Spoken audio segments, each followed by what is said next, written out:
നിങ്ങളെ മാത്രം ഞാൻ കല്യാണം കഴിക്കത്തില്ല, ഞാനൊട്ട് ഉദ്ദേശിക്കുന്നുമില്ല കല്യാണം കഴിക്കണം. ഓക്കെ, യെസ്, അതാണ് രേണു, അതാണ് നമ്മുടെ രേഷ്മ പി തങ്കച്ചൻ. യെസ്, അങ്ങനെ രേണുവിൻ്റെ ഏറ്റവും പുതിയ ഒരു മെസ്സേജ് വന്നിട്ടുണ്ട്. സത്യം പറഞ്ഞാൽ ഇറാൻ അമേരിക്ക യുദ്ധം നടക്കുന്ന സമയത്ത് പോലും ഇതുപോലെ കണ്ണിൽ എണ്ണ ഒഴിച്ച് കൺപീലികളിൽ വടിയും കുത്തിവെച്ച് നമ്മുടെ ഭഗീരഥൻ പിള്ള ചൂടുവെള്ളത്തിൽ കാലിട്ടിരുന്ന പോലെ ഒരാളിരുന്നിട്ടുണ്ടായിരിക്കില്ല. കാരണം അത്ര അധികമാണ് ലക്ഷോപലക്ഷം വരുന്ന ആരാധകർ രേണുവിൻ്റെ ചില മെസ്സേജുകൾക്ക് വേണ്ടി കാത്തിരിക്കുന്നത്. എന്താണ് ഈ മെസ്സേജ്? എന്തുകൊണ്ടാണ് രേണു ഈ ഒരു നിമിഷത്തിൽ, ഈ ഒരു വേളയിൽ രേണു ഇങ്ങനെ ഒരു പ്രഖ്യാപനം നടത്താൻ തീരുമാനിച്ചത് എന്നാണ് നമ്മൾ നോക്കുന്നത്.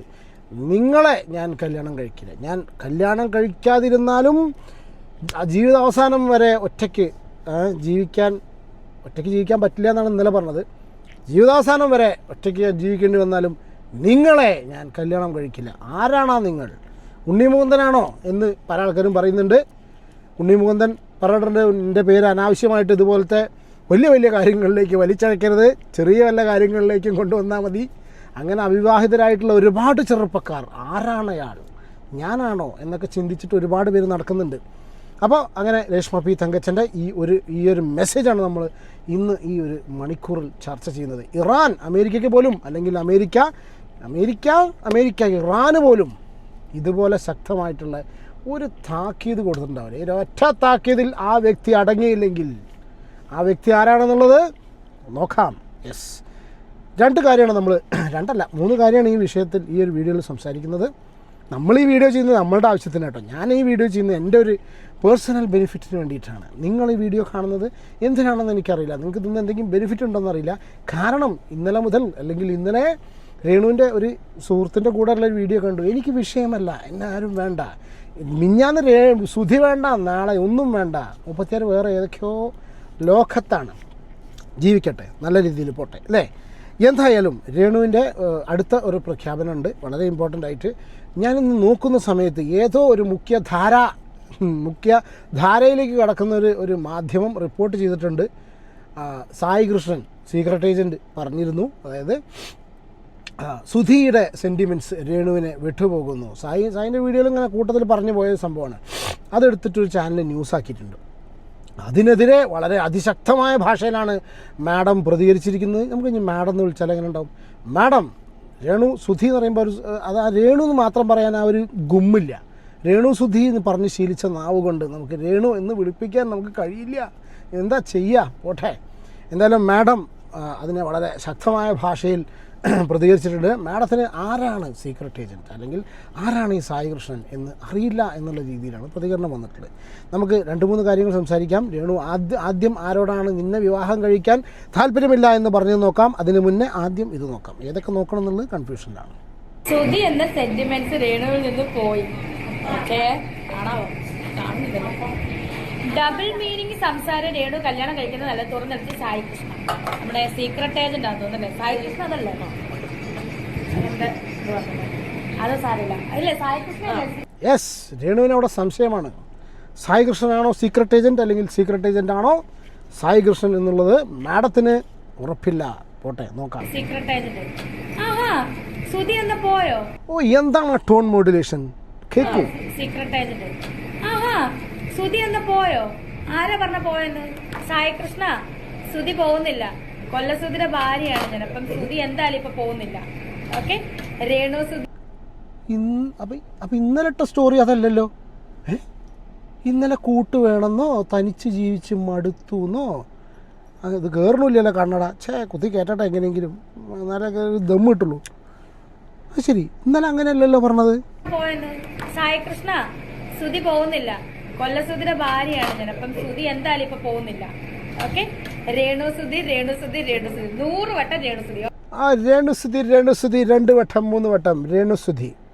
ഉറപ്പിക്കാവോ? ഉറപ്പിച്ചിട്ടുണ്ട്. എന്തായാലും സായി കൃഷ്ണന്, സീക്രട്ട് ഏജൻറ്റിന് ഇതിലേറെ വലിയൊരു മറുപടി ഇനി ജീവിതത്തിൽ കിട്ടാനില്ല എന്നാണ് മനസ്സിലാക്കുന്നത്. ഇതുവരെ ഏറ്റ പ്രഹരത്തേക്കാൾ വലുതാണ് ഈ ഒരു മാഡത്തിൻ്റെ ഈ ഒരു വളരെ അതിശക്തമായ വാക്കുകൾ. സായി കൃഷ്ണൻ ഇതോടുകൂടി പേടിച്ച് യൂട്യൂബൊക്കെ ഒഴിവാക്കി ഓടി, കാറൊക്കെ സൈഡാക്കി കണ്ടം വഴി ഓടി എന്നുള്ള ന്യൂസ് ഇവിടെ മലപ്പുറത്ത് പരക്കുന്നുണ്ട്. സത്യാവസ്ഥ എന്താണെന്ന് അറിയില്ല. എന്തെങ്കിലും പുതിയ അപ്ഡേറ്റ്സ് വരികയാണെങ്കിൽ അതിനെക്കുറിച്ച് ഞാൻ പിന്നെ പറയാം. ഇതൊന്ന്. രണ്ടാമത്തത് നമ്മൾ ആദ്യം കണ്ട ആ ഒരു വീഡിയോയിലേക്ക് പോകണം. കാരണം എന്താ അറിയോ, ഒരു ചേട്ടനെ കല്യാണം കഴിക്കാൻ എനിക്ക് താല്പര്യമില്ല അത്ര. അപ്പം ഞാൻ ചോദിച്ചു ഇവർ എന്തിനാണ് അത് ഇങ്ങനെ ഒരു സ്റ്റോറി ഇട്ടത്? എന്താണ് ആ സ്റ്റോറി? നോക്കാം, നിങ്ങൾ കണ്ടിട്ടുണ്ടോ? നോക്കാം. അതിലിടയ്ക്ക് ഒരു കാര്യം പറയാൻ പറഞ്ഞു, വീഡിയോ ഇഷ്ടപ്പെടുകയാണെങ്കിൽ ലൈക്ക് ചെയ്യുക, ഇഷ്ടപ്പെട്ടില്ലെങ്കിൽ ലൈക്ക് ചെയ്യുക. അപ്പോൾ ചാനൽ പറ്റുമെങ്കിൽ ഒന്ന് സബ്സ്ക്രൈബ് ചെയ്യുക. സബ്സ്ക്രൈബേഴ്സ് ആരും ചെയ്യുന്നില്ല, 96 ഇങ്ങനെ നിൽക്കുകയാണ്. നമ്മൾ 1 ലക്ഷം അടിക്കാനൊക്കെ ആഗ്രഹമായിട്ട് നടക്കാൻ തുടങ്ങിയിട്ട് കുറേ കാലമായിരിക്കണം. പറ്റുമെങ്കിലും ഒന്ന് സബ്സ്ക്രൈബ് ചെയ്ത് സപ്പോർട്ട് ചെയ്യുക കേട്ടോ. നിങ്ങൾ സപ്പോർട്ട് സബ്സ്ക്രിപ്ഷൻ ഉണ്ടെങ്കിൽ നമുക്കൊരു സന്തോഷമാണ്. അതെ, ഞാൻ കല്യാണം കഴിക്കാൻ തീരുമാനിച്ചാലും ആരെ കെട്ടിയാലും ആറാട്ടെണ്ണ നിങ്ങളെ മാത്രം ഞാൻ കല്യാണം കഴിക്കത്തില്ല. ഞാനൊട്ട് ഉദ്ദേശിക്കുന്നുമില്ല കല്യാണം കഴിക്കാൻ. ഓക്കെ. ആറാട്ടെണ്ണനോ? എന്തിനാണ് ആ പാവത്തിന് ഇതിൽ വലിച്ചഴിച്ചത്? ഞാൻ സത്യം പറഞ്ഞ ഉണ്ണിമുകുന്ദനാന്ന് വിചാരിച്ചിരിക്കുകയായിരുന്നു. പാവല്ല ആറാട്ടെണ്ണൻ. ഫിലോസഫർ ആൻഡ് ദി എന്താ പറയുക, ഡോക്ടറേറ്റ് ഒക്കെ കിട്ടിയിട്ടുള്ള ഒരുപാട് വിജ്ഞാന കോശമായിട്ടുള്ള ആറാട്ടെണ്ണനെ കല്യാണം കഴിക്കാൻ ഉദ്ദേശിക്കുന്നില്ല എന്ന് പറയാൻ രേണുസുധിക്ക് എങ്ങനെ ധൈര്യം വന്നു? എവിടെ നിന്ന് കിട്ടി ഈ ഒരു ധൈര്യം? ആറാട്ടെണ്ണൻ അതിനെ പിടിച്ച് എന്തിനാ അതിക്ക് കൊണ്ടുവന്നത്? സത്യം പറഞ്ഞാൽ ഞാൻ വീഡിയോ കണ്ട സമയത്ത് വിചാരിച്ചു, ചേട്ടാ ഇയാളെന്തിനാണ്? അപ്പം ഇനി ഞാൻ വിചാരിച്ചു ഇയാൾ രാത്രി എങ്ങാനും ഇതിനെ കല്യാണം കഴിക്കണം എന്ന് വിചാരിച്ചിട്ടുണ്ടാവും. കാരണം മൂപ്പരതിൻ്റെ ആളാണേ. രാത്രി മറ്റേ ലൈവ് എനിക്ക് മഞ്ജുവാരുടെ കൃഷ്ണാണ് എന്നൊക്കെ പറഞ്ഞു വരില്ലേ രാത്രി. അതുപോലെ രേണുസുധി എനിക്ക് ഇഷ്ടമാണെന്നൊക്കെ പറഞ്ഞു വന്നോ എന്നറിയില്ലല്ലോ. അങ്ങനെ ഞാൻ പരതി നോക്കി. അങ്ങനെ ഞാൻ അന്വേഷണത്തിൽ നിന്ന് കണ്ടെത്തിയതാണ് ഈ വരാൻ പോണ സാധനം. ഞാൻ ഒരിക്കലും രേണുസുധിയെ കല്യാണം കഴിക്കില്ല. കാരണം എനിക്ക് താല്പര്യമില്ല. എൻ്റെ ന്യൂസിലൊക്കെ കണ്ടവർ കല്യാണം ചെയ്യാൻ പോകുന്നവരെയാണ്. ഞാൻ ഒരിക്കലും രേണുസുധി കല്യാണം കഴിക്കില്ല. കാരണം എനിക്ക് അവരെ താല്പര്യമില്ല. ചേടാ ഇതിപ്പോൾ എന്താ നമ്മൾ ചെയ്യുക? നമ്മളിനി എന്ത് ചെയ്യും അല്ലയ്യ? ഇവർക്ക് രണ്ടാക്കോ അങ്ങോട്ടും ഇങ്ങോട്ടും കല്യാണം കഴിക്കാൻ ആഗ്രഹമില്ലെങ്കിൽ നമുക്കിതൊക്കെ ഭയങ്കര ആഗ്രഹമല്ലേ അല്ലേ? നിങ്ങൾക്കില്ലേ? നമ്മളതിന് വേണ്ടി നടക്കല്ലേ? രേണുസുധീനെയും ആറാട്ടെണ്ണനെയും കൂടി ജോയിൻ്റാക്കി കല്യാണം കഴിപ്പിക്കാൻ നടക്കുന്ന ഒരു ജനതയുണ്ട് ഇവിടെ. അത് കഴിഞ്ഞിട്ട് വേണം നമുക്ക് ഈ ഇലക്ഷന് വോട്ട് ചെയ്യാൻ ഇല്ലേ? അത് കഴിഞ്ഞിട്ട് വേണ്ടേ നമുക്ക് ഭക്ഷണം കഴിക്കാൻ? അത് കഴിഞ്ഞിട്ട് വേണ്ടേ നമുക്ക് നമ്മുടെ കുടുംബം നോക്കാൻ? ഇവർ രണ്ടുപേരും ചേടാ അത് ഭയങ്കര ഒരു സർപ്രൈസ് ആയിപ്പോയി. മനസ്സിലായോ? ആറാട്ടെണ്ണന് ഇതിൽ പ്രചോദനമായത് ഈ ഒരു കാണുന്ന സംഭവമാണ്. പലരും പറയുന്നു എന്നെ കണ്ടാൽ ശോഭന ചേച്ചിയുടെ പോലെയുണ്ട് രേണു. യെസ് രേണു അത് പറഞ്ഞു എന്നാണ് കേൾക്കുന്നത്. പലരും കമൻറ്റ് ബോക്സിൽ ഇങ്ങനെയൊരു സംഗതി പറയുന്നുണ്ട്. ഈ ഒരു സംഭവമായിരിക്കണം ഒരു പക്ഷേ ചിലപ്പോൾ ആറാട്ടെണ്ണനെ, അല്ല ഇപ്പോൾ ആറാട്ടെണ്ണൻ ഇപ്പോൾ എന്തിനും ഒന്നും അറിയില്ല. എന്തായാലും ഇവർ തമ്മിൽ എങ്ങനെയെങ്കിലും രണ്ടുപേരെയും കൂട്ടി മുട്ടിച്ച് രണ്ടുപേരെയും ഒരു തോണിയിലാക്കി സഞ്ചരിച്ച് ഏതെങ്കിലുമൊക്കെ ദ്വീപിലേക്ക് കയറ്റിവിടാൻ ഊതിവിടെ ഉന്തിവിടെ കാറ്റടിപ്പിച്ച് വിടേ മോട്ടർ ഘടിപ്പിച്ച് വിടേ എങ്ങനെയെങ്കിലും ഒന്ന് പറഞ്ഞയക്കാൻ. പക്ഷേ ഇത് ശരിയല്ല. ഇപ്പം എന്താ നമ്മൾ ചെയ്യപ്പോൾ ഇതിന്? വല്ല മറ്റേ ഉച്ചാടനോ മറ്റേ സ്തംഭനോ മറ്റേ ഉണ്ടല്ലോ, സ്തംഭനം ഉച്ചാടനം ആവാഹനോ ഇങ്ങനെ എന്തെങ്കിലുമൊക്കെ ചെയ്തിട്ട് നടക്കുമോ? എന്തായാലും അവർക്ക് താല്പര്യമില്ല, നമുക്ക് താല്പര്യം ഉണ്ടായിട്ട് കാര്യമില്ലല്ലോ അല്ലേ? നിങ്ങൾക്ക് താല്പര്യം ഉണ്ടായിട്ട് കാര്യമില്ല, എനിക്കും താല്പര്യം ഉണ്ടായിട്ട് കാര്യമില്ല. അവർക്ക് തമ്മിൽ താല്പര്യമില്ല. ഇനിയിപ്പോൾ ഈ താല്പര്യം ഉണ്ടാക്കാൻ ഇന്ദ്രൻസേട്ടൻ പണ്ടത്തെ സിനിമയിൽ പറഞ്ഞ മാതിരി വേറൊരു മറ്റേ ഇതുണ്ടല്ലോ, ഒരു ഭസ്മം തേച്ചിട്ട് മരത്തിൻ്റെ മേൽ കയറിയിട്ട് അല്ലേ, വശീകരണ അല്ലേ? നോക്കാം. ഇനി ഒരു ചെറിയ കാര്യം കൂടി ഉണ്ട്. ഇന്നലെ രേണുസുധിയുടെ ഒരു കൂട്ടുകാരിയായിട്ടുള്ള സജീനയുടെ, എനിക്ക് ആ സ്റ്റോറി ഒന്നും പറയാൻ താല്പര്യമില്ല, വലിയ കാര്യമൊന്നുമല്ല, വളരെ സിമ്പിളായിട്ടുള്ള സംഭവം. വെറുതെ അവരുടെ വീഡിയോ ഒന്ന് കാണുക, കണ്ടിട്ട് നമുക്ക് അതിനെക്കുറിച്ച് 2-3 അഭിപ്രായങ്ങൾ പറയുക. കാരണം എന്താ വെച്ചാൽ രേണുസുധിയെ എക്സ്പോസ്ഡ് ആയിട്ടുണ്ട് ഓൾറെഡി. അവർ എക്സ്പോസ്ഡ് ആണ്, ഇനി എക്സ്പോസ്ഡ് ആവാനില്ല അവർ. ഇനിയും അവർ ആരൊക്കെങ്കിലൊക്കെ എവിടെയെങ്കിലുമൊക്കെ ഇഷ്ടപ്പെട്ട് നിൽക്കുന്നുണ്ടോ എന്നുള്ള കാര്യം എനിക്കറിയില്ല കേട്ടോ.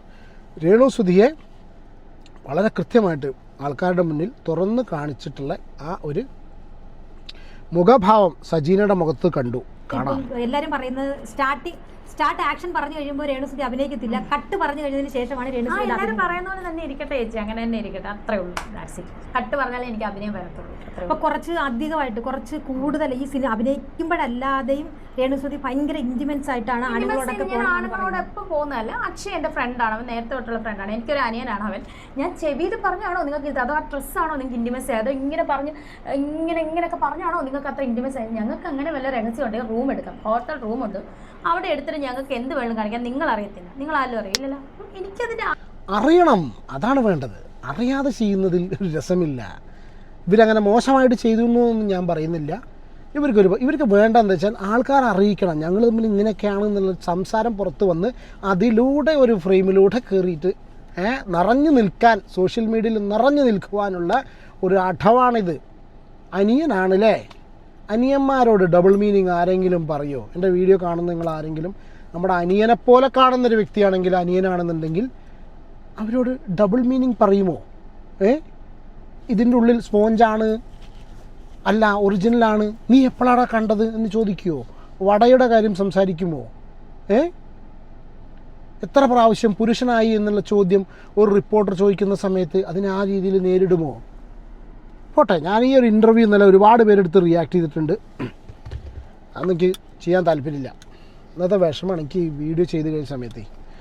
സത്യം പറഞ്ഞാൽ സങ്കടം കൊണ്ട് ആകെ വിഷമിച്ചിട്ട് കരഞ്ഞ് എന്താവണമെന്ന് അറിയില്ല. ഞാൻ സത്യം പറഞ്ഞാൽ മനസ്സിൽ വിചാരിച്ചതെന്ന് വെച്ചാൽ, ഇന്നലെ രേണുസുതി വിവാഹം പ്രഖ്യാപിച്ചു. അപ്പോൾ പ്രഖ്യാപിച്ചപ്പോൾ സത്യം പറയാലോ വളരെ മനസ്സിൽ പ്രണയം തുളുമ്പി നിൽക്കുന്ന ഒരു വ്യക്തിയാണ് ആറാട്ടണ്ണൻ. ആ ആറാട്ടണ്ണനെ എങ്ങനെയെങ്കിലും രേണു വിവാഹം കഴിച്ച് അവർ രണ്ടുപേരും സന്തോഷമായി ജീവിക്കും എന്നുള്ള ഒരു പ്രതീക്ഷയുമായിട്ടാണ് ഞാൻ എന്നും രാവിലെ വീട്ടിൽ നിന്ന് ഇറങ്ങാറ്. നിങ്ങളും അല്ലേ നമ്മൾ അങ്ങനെയാണ് ഇറങ്ങാറ്. നമ്മളുടെ മുന്നിലേക്ക് അങ്ങോട്ടും ഇങ്ങോട്ടും ഇവർക്ക് വേണ്ട എന്ന് പറയുന്ന സമയത്ത് സത്യം പറഞ്ഞാണല്ലോ മനസ്സിലൊരു എസ് മോഡൽ കത്തി കുത്തിയിറക്കി തിരിച്ച് കൊന്ന് വലിച്ചൂരിയ പോലെ ഉള്ള ഒരു ഫീലിങ്സാണ് എനിക്ക് ഇപ്പോൾ വരുന്നത്. നിങ്ങൾക്ക് എന്ത് ഫീലിങ്സ് ആണെന്നുള്ളത്, അത് നിങ്ങൾക്ക് വല്ല ഫീലിങ്സും ഉണ്ടോ എന്നുള്ളത് കമൻറ്റ് രൂപത്തിൽ രേഖപ്പെടുത്തുക. അടുത്ത വീഡിയോയിൽ കാണാം. Okay, take care and God bless. Renu ആറാട്ടണ്ണൻ ശരിയാവില്ല അല്ലേ? അങ്ങോട്ട് യോജിക്കുന്നില്ല അല്ലേ?